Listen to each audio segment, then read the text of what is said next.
আবারও চমক দেখালো ইরান। ইরান যে শহীদ ড্রোন তৈরি করে রাশিয়াকে দিয়েছিল আর রাশিয়া সেটা ইউক্রেন যুদ্ধে ব্যবহার করে দারুণ সাফল্য পেয়েছিল, সেই শহীদ ড্রোনকে এবার নতুন ভার্সন তৈরি করেছে ইরান। তার নাম দিয়েছে যোদ্ধা। এই যোদ্ধা ২৫০০ কিলোমিটার অতিক্রম করে লক্ষ্যবস্তুতে আঘাত হানতে পারে নির্ভুলে। এই মিসাইলটার নাম, এই ড্রোনটির নাম দেওয়া হয়েছে যোদ্ধা। এটা খুবই ভয়ঙ্কর এবং ২৫০০ কিলোমিটার দূরে নিক্ষেপ করা যায়।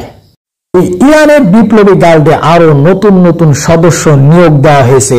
এরা খুবই চৌকান্ন এবং খুবই পারদর্শী এবং খুবই দুর্ধর্ষ। এরা যে কোনো হামলা করতে এরা প্রস্তুত।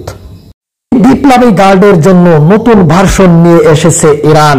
সেই নতুন ভার্সনে আরো শক্তিশালী এবং আরো বিধ্বংসী মিসাইল এবং আরো বিধ্বংসী ড্রোন। সেই ড্রোন, শহীদ ড্রোনের নতুন একটা ভার্সন হলো যোদ্ধা।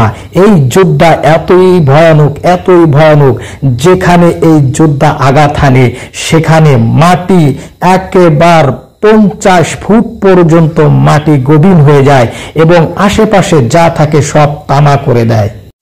নতুন প্রেসিডেন্ট সেটাকে আরো ভয়ানক বলে আখ্যায়িত করেছেন। তিনি বলেছেন আমাদের দেশ এখন নিজে রক্ষা করতে পারে এবং পাশের যে দেশগুলো আছে তাদেরকেও প্রতিরক্ষা সহযোগিতা করতে পারে।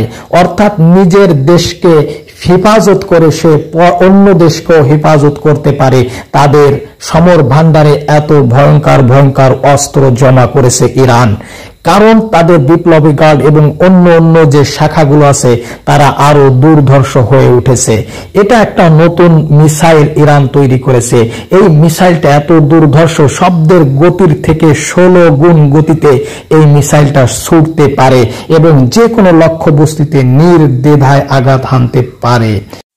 সকলে এটা স্বীকার করে নিয়েছে যে মধ্যপ্রদেশে ইরান এক ভয়ঙ্কর দেশ, যে দেশের নাম শুনলে আমেরিকা, রাশিয়া, চীন, জাপান, কুয়েত, বড় বড় পারমাণবিক রাষ্ট্রধরগুলো কাঁপতে থাকে। ইতিমধ্যেই আপনারা দেখেছেন যে লেবানন এবং ইসরায়েলের যে যুদ্ধ শুরু হয়েছে সেখানেও কিন্তু ইরানের এই মিসাইলগুলো পাঠানো হয়েছে এবং ইসরায়েলকে একেবারে লেবানন থেকে এই মিসাইলগুলো আঘাত হেনে ইসরায়েলকে ধ্বংস করে দেওয়া হয়েছে।